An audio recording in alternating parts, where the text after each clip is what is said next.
Hello, everybody. It's me, Sports Trivia Guy, coming to you live from Chicagoland area, where on Wednesday we had the coldest temperatures we have had in 25 to 30 years. Minus 15 degrees Celsius, minus 26 degrees with the wind chill. If you're a meteorologist and I'm wrong, please feel free to correct me, but I believe that's what it was. And it got me thinking about the most well-remembered cold game in NFL history, and that would be the Ice Bowl. So today what I'm going to do is I'm going to cover just the Ice Bowl, the game, but really the stories from the game as well, because it really does make for an entertaining story. So, what is the Ice Bowl? Well, funny enough, this follows the recent coverage of the first Super Bowl game. The Ice Bowl was the NFL championship game at the time when the NFL and the AFL met each other in the Super Bowl. The Ice Bowl was the NFL championship game that took place on New Year's Eve, 1967, between the Dallas Cowboys and the Green Bay Packers at Lambeau Field in Green Bay, Wisconsin. Now, a lot of times I like to run this information right off the top of my head, but today I took some notes borrowed from a few books and such about the game itself, because I figured it's more exciting, perhaps more informative, if all of it can be stated together. So the Ice Bowl took place on New Year's Eve. The Cowboys at the time were really an up-and-coming team. They would eventually, over time, gain a reputation as the team that was America's team, because they were always consistently good. At this time, they were really building, and in the short run would actually be considered the team who was good but couldn't win the big one. But ultimately would become the champions that everyone remembers them for being. Packers were a dynasty and team on the way down. Vince Lombardi was going to be retiring after this season, having won the last two NFL championships, which also coincided with the first Super Bowl, and the NFL championships in 1961 and 1962. Green Bay had actually lost the last two games of the regular season. So here we're in the NFL championship game, and I think you can kind of sense that this was coming to an end. But they met here for the Ice Bowl. Game time temperatures: minus 15 degrees Fahrenheit. The average wind chill calculated today would have been minus 36 degrees Fahrenheit. Now that is a cold day. Interestingly, you'll want to keep this in mind in the future. The turf heating system at Lambeau Field malfunctioned. So when the tarp was removed, it left moisture on the field. Obviously, it didn't take long for that moisture to freeze at minus 36 degrees with wind chill, so you had literally the frozen tundra. No pun intended, the ground was literally frozen at some points. Interesting note for you non-football fans out there, University of Wisconsin at La Crosse had their band scheduled to perform both the pregame and the halftime show. They didn't either, for a variety of reasons, with the temperatures being what they were. The brass instruments, mouthpieces, frozen to performers' lips, can't play. Woodwinds, frozen, couldn't be played. Several members were transported to the hospital due to hypothermia. Players. Several of the players, their cars weren't working. Several of them lived locally at this time. This was before the time where generally a team had its own bus for home games. So a lot of these players ended up having to get rides from locals to actually get to the game. Willie Wood, Hall of Fame defensive back for the Packers, woke up, and I believe the story goes that he woke up with a frozen engine, went back to bed, thinking they're not playing this game, and got called at some point. Was basically told, basically asked, "Where are you, Willie?" "Well, I'm not here. Where? Well, I'm not there. I'm in bed." "Well, get up. We got a football game to play." So even one of their star defenders didn't think the game was going to be played at first. When they got to the game, Dave Robinson, linebacker, as he tells it, the linebackers were told not to wear gloves for the game. Other players could, but linebackers were told not to by Vince Lombardi. Why? I don't know. But Dave Robinson was told not to wear gloves as a linebacker. As he tells it, he saw some gloves that he thought would be camouflaged easily. So he tried it to see if he can get away with it and put on the gloves. And Vince Lombardi never called him out on it. Might have seen it, might not have, I don't know. But let Dave Robinson wear gloves. Now, here's something to keep in mind. Dave Robinson is an NFL Hall of Famer. He is also a linebacker. As people who play football know, linebackers are generally considered arguably the toughest players on the team. And being a Hall of Famer, there's no argument that Dave Robinson was tough, probably beyond your average linebacker. So how cold does it have to be for him to say, "I can't handle this," and to go and put on some gloves? Pretty darn cold, I would think. The referees are actually underdressed. Now, it's hard to be overdressed given the temperatures, but they really haven't packed accordingly. And so they actually go to a local sporting goods store before the game and stock up on some more winter gear. At the start of the game, head referee Norm Schachter, I hope I'm pronouncing that correctly, the head referee blows his whistle. It gets stuck to his lip. He pulls it out, and the little bit of blood that he has coming off his lip freezes to his lip. From then on out, there were no whistles blown in the ice bowl. It was just referees clapping, with gloves on. So it sounded like a little bit of a padded clap to make sure that players knew what was going on. So you have a band that can't play, cars that can't be operated, gloves that are not supposed to be worn, but players are like, "I can't handle this, I'm wearing them." Whistles that can't be blown. That morning, the Packers Hall of Fame quarterback went to church, went to Sunday Mass, and when he came out, neither his dad nor him wanted to talk about the temperatures, as bad as they were. Kind of just sitting there going, maybe if I don't think about it, it won't be as bad. But for anyone who played it, I think they'll tell you it was about that bad. So the stories from the game are arguably more entertaining than the game itself. But the game itself, while also important, was very memorable. Packers score right away in the first quarter on, I believe, a 9-minute drive. A very efficient touchdown drive. They get the ball back, and they score again. So it is now 14-0 early in the second quarter. Despite some ugly offensive play, Dallas really wasn't moving the ball a whole lot. Maybe being from warm Texas, they were just taken aback much more than the Packers, who were used to playing in the cold in Wisconsin, though this was obviously noticeably colder than anything they played in before. They don't play well on offense, but their defense makes some big plays, forces a fumble, and George Andre, their defensive lineman, returns it for a touchdown, which makes it 14-7. Then Willie Wood, close to the end of the first half, Willie Wood from Green Bay muffs a punt, and Dallas recovers. They're able to kick a field goal to make it 14-7 at the half. So despite Green Bay really playing well in the first quarter and in the second quarter with their first two offensive drives, and Dallas really not having much to show on offense in the first half, Cowboys are only trailing by 4.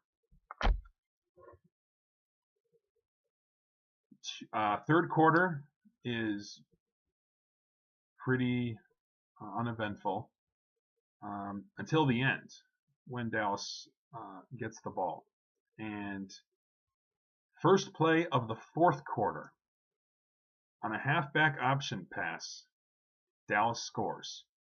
Pass was by Dan Reeves, who later became head coach for the Denver Broncos, New York Giants, and Atlanta Falcons, and actually coached the Broncos to 3 Super Bowls with John Elway, and then the Falcons to a Super Bowl in 1998, which is most remembered for a huge upset against the Vikings in Minnesota.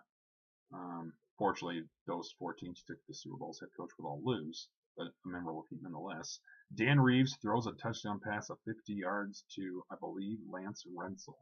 So I'd have to double check. So Dallas is now up 17-14. Green Bay then starts a long drive. They actually didn't start it right away. The ball switched hands a couple of times. But Green Bay starts a long drive that, with about 30 seconds left, gets them to the 1-yard line. They give the ball to their running back, Donnie Anderson. He doesn't get in. In fact, on one of the runs, he almost falls down.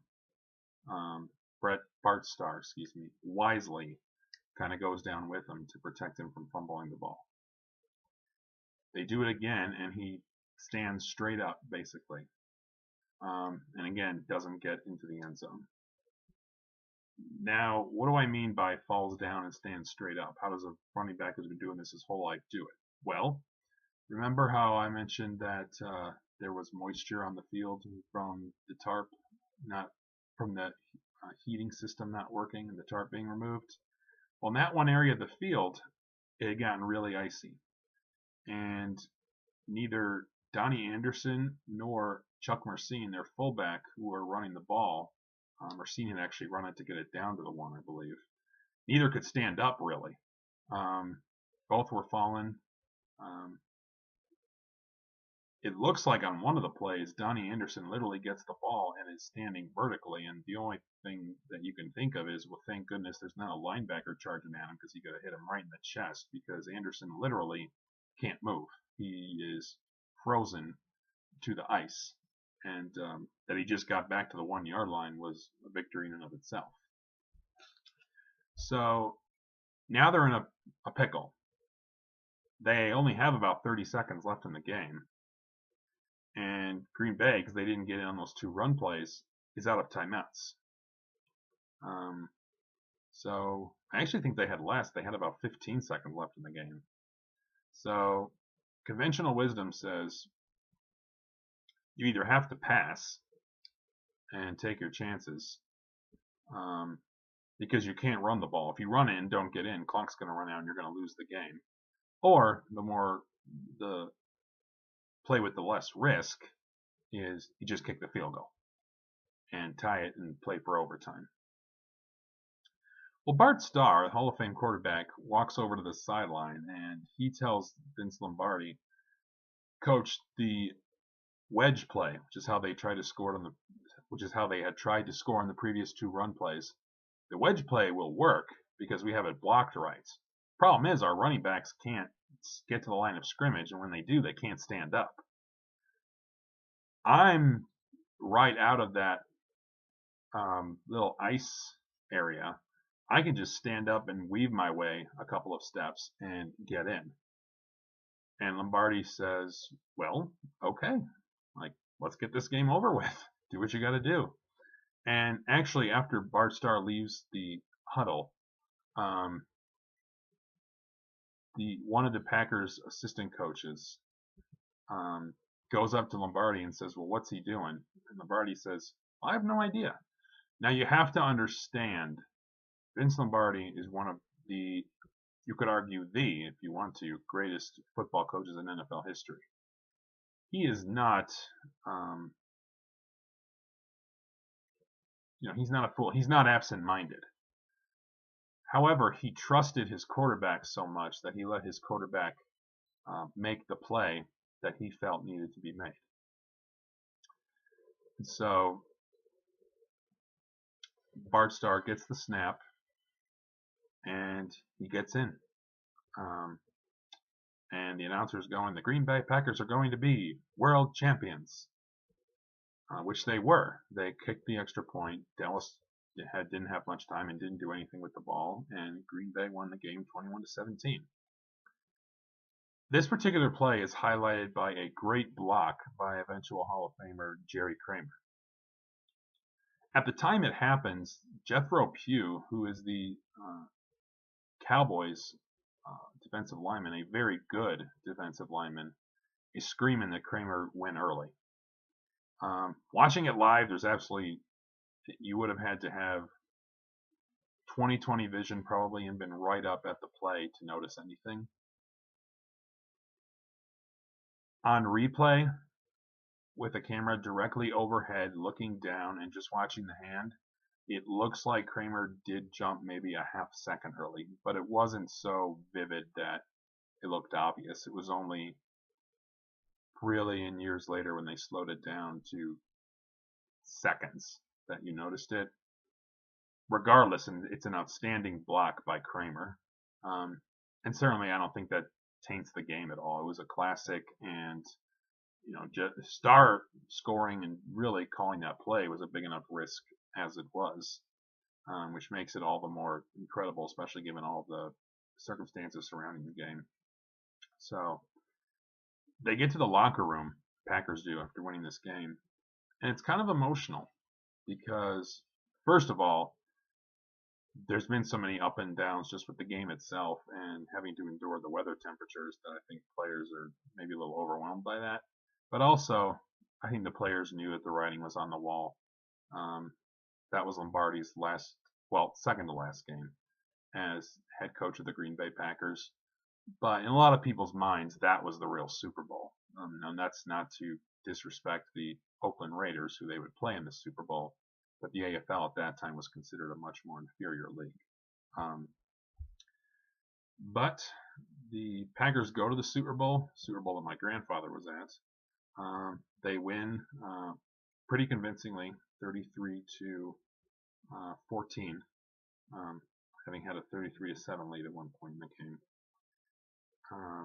No, they won 33-14. I do not believe they had that 33-7 lead. Someone check me if you want, but I think it was,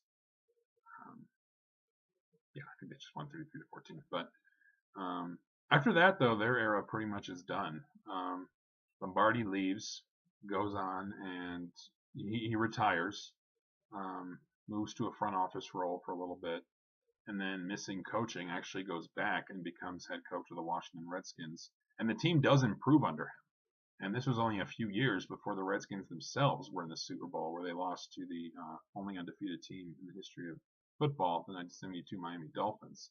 But the Redskins saw noticeable improvement under Lombardi in that first year, which nobody remembers because, unfortunately, Lombardi did not coach the next season, and within a very short period of time, he was deceased due to cancer.